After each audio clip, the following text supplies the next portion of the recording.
Robots are coming, and so is a jobs revolution. Estimates nearly 42% of jobs are at a high risk of being affected by automation in the next decade or two. We're going to see more and more things that look like science fiction and fewer things that look like jobs. Welcome to the fourth and final installment of our series, Automate This, all about the future of work in an artificially intelligent world.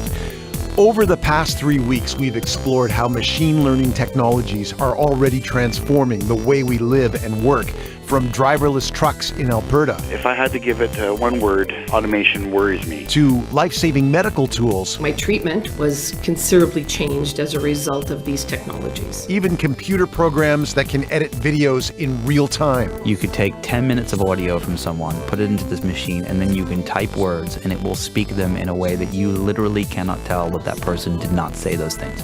The programs in development today are already learning how to perform tasks that once seemed like the exclusive domain of humans. We made experiments to try to answer the question, can people make the difference between an original piece from, let's say, Chopin or Brahms and a piece generated by a machine? And then we find that people can't really make the difference. And there's no reason to believe the technology will stop there. The advances in the last even 5 years have been startling. If the technology continues to progress at its current rate, artificial intelligence has the potential to radically change not just our careers, but our entire way of life. And we are already starting to feel the political implications of those changes. Counties that had more routine work were more likely to vote for Trump than they had been to vote for Mitt Romney. You look at Vladimir Putin, who just a couple of weeks ago put out probably the most honest thing I think I've ever heard him say, which was whoever controls artificial intelligence in the future controls the world. And the reason he knows that is because once you control that and you control what it is capable of doing, you can control anything. It is hard to fully imagine what an artificially intelligent world would actually look like, let alone to plan for one. But my next guest has laid out one possible blueprint of what's ahead. Dr. Yuval Noah Harari is a lecturer in history at the Hebrew University of Jerusalem and the author of the acclaimed books Sapiens and Homo Deus, A Brief History of Tomorrow. He's documented the many ways that the technologies of the 21st century could fundamentally transform human society and how those projects could lead us awry. Dr. Harari is in Tel Aviv. Dr. Harari, good morning. Welcome to Day 6. Good morning. It's a pleasure to be here.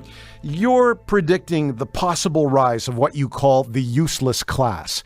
Who are they? Well, just as the Industrial Revolution in the 19th century created the urban working class, so in the 21st century, we might see the creation of the unworking class, of the useless class, people who just have no economic value because they can't do anything better than an AI or a robot, and therefore also they don't have much political power. Can you imagine what the lives would be like for the people you describe as the useless class, for the people who are left behind by the revolution? There are many different possibilities and scenarios. What we need to realize is that technology is never deterministic.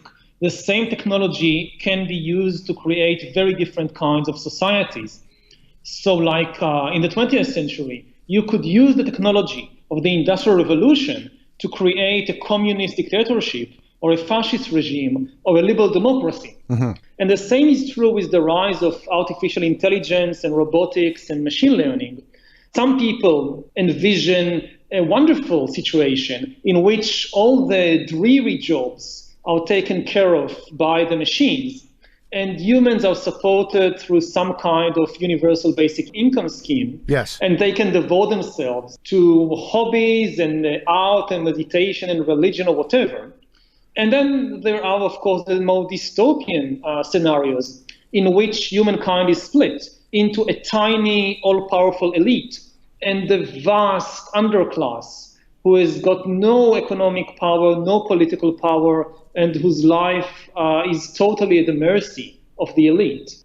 So what happens to that class? Won't that class eventually turn against the elite that controls everything? The question is whether they'll have the power. We are used to the age of the masses, in which if the lower classes are unhappy about the political and social situation, they can stage a revolution. Yes. But in the age of the masses could stage a revolution because ultimately they were vital for the economy and for the political system. Mm-hmm. Even in a dictatorship, you needed millions of people to serve as common soldiers in the army and as common workers in the factories and offices. Right. So they had real power. The upper classes, the high caste, which dominates all the new technology, they won't exploit the poor. They just won't need them. And it's much more difficult to rebel against irrelevance than against exploitation because you're expendable. I mean, some people say, I'm not sure if it's true or not, it's too early to say, but some people argue that what we saw in the last few years with the rise of Donald Trump and Brexit is the first new types of revolts of people who still have some political power, but are losing their economic power, and they try to do something before it's too late, before they're completely cut off from the sources of power. Not everyone is convinced, though, that computers will overtake humans in certain tasks, leading to this dystopian idea that you're describing. Creativity, jobs that require empathy, and these people may still be vital in a kind of post-technological revolution world. Why are you convinced that technology is going to make so many different fields obsolete? Well, I'm not completely convinced, of course. It's only a possibility. Nobody knows for sure. I do think that there will be new jobs for humans. I'm just not convinced there'll be enough.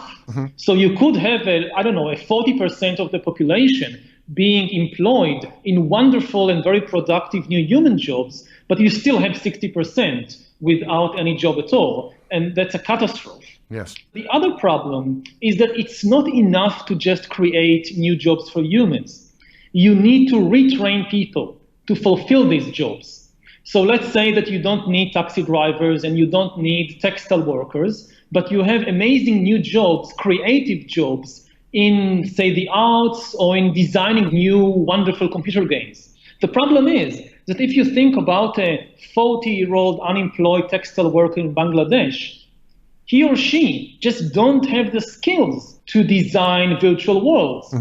And the problem is worse, because the AI revolution will not be a single watershed event. So even the new jobs within 10 or 20 years might be automated. Yes. So you have to do it again and again. And this opens also a philosophical question, because work does provide people with the source of community and identity, with more than an income. So if we don't have work anymore, will we find purpose in our day-to-day lives? Will there be a kind of existential crisis, or does that even matter? I think that these are really the biggest questions about meaning and purpose. And I'm not totally pessimistic. Jobs is just one way of providing humans with meaning and purpose. Children seem to live a very fulfilled life without having any jobs at all. And humans often find meaning and purpose, in games, in hobbies. It's a question of how we educate them. You have said that the powers of biotechnology and computer algorithms are far more potent than steam and the telegraph. So what sets these new technologies apart from the advances of, say, the Industrial Revolution, which, was negotiated before by a workforce? Well, previously, almost all technological advance was about controlling the world outside. Now, the next revolution, which consists of a merger between infotech and biotech, will enable humankind to gain control of the world inside us. We have not seen anything like it for thousands of years. The second big difference is that until today, the technology always remained a tool in the hands of humans, and humans were making the ultimate decisions, what to do with the trains, what to do with the radio, and so forth.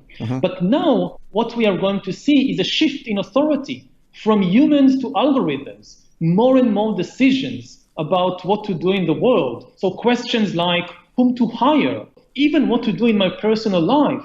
When a person asks himself or herself, what should I study in college, or where should I work? You will not ask yourself or your friends or your parents. You will ask Google or Facebook, who knows you far better than anybody. So that's interesting to me, because we also are looking at Google and Facebook and tech giant companies as being almost a replacement for government, or perhaps even religion in that case. What is the role that they will play? How much power will they exercise? How many levers will they pull? And what will the role of government be in the dystopia that you're imagining? First of all, it's not necessarily a dystopia. And also, it's not clear where the line will pass between government and the tech giants. It could go either way. Either the tech giants actually become the government, or the government monopolizes these kinds of technologies. And it could go in different ways in different countries. In a place like China, for example, I could imagine that the government will fulfill the role that the big tech giants fulfill in North America. You have said that figuring out how to use future technologies wisely is the most important question facing humanity today. Do you think that the average worker in 2017, or the governments that regulate and oversee them, do you think that they're prepared for the changes that are coming? Absolutely not. What I see, at least, is that the political system is largely ignoring this problem. The AI revolution is still hardly a blip on our political radar. And if you think, for example, about the last elections in the US, so there was a lot of talk about the job market, with Trump frightening voters that the Mexicans and Chinese will take their jobs. But nobody even mentioned the idea that actually it's the robots and computers that will take the jobs. So at least today, there is no serious discussion in the political system about the AI revolution. And I find it very, very disconcerting, because if we don't take decisions, the free market will take the decisions on our behalf. And I don't trust the free market to make the best decisions for humankind. Dr. Harari, thank you for having this discussion with us today. My pleasure. Dr. Yuval Harari is a lecturer in history at the Hebrew University of Jerusalem and the author of Homo Deus, A Brief History of Tomorrow. You can find out more about Dr. Harari's ideas and our entire Automate This series, all at cbc.ca/day6.